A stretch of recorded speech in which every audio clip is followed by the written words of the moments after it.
World news से मैं हूँ रिदा सिंधु। नैब लाहौर जुलूस बुलाने का मतलब है 900 चूहे खा के बिल्ली हज को चली। वजीर इत्तलात पंजाब फयाजुल हसन चौहान का कहना है कि आज बेगम सफ्दर आवान को शर्मिंदगी के साथ आना चाहिए था, मगर लाहौर में कौमी एहतसाब ब्यूरो नैब के दफ्तर में जुलूस लाने का मतलब है 100 चूहे खा के बिल्ली हज को चली।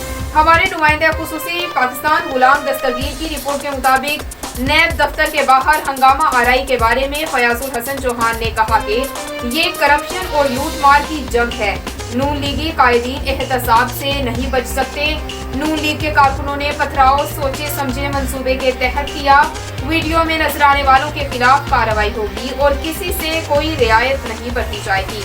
उन्होंने कहा कि नून लीग ने कानून हाथ में लेने की कोशिश की। आइंदा पेशी पर किसी किस्म की चढ़ाई की इजाजत नहीं दी जा सकती।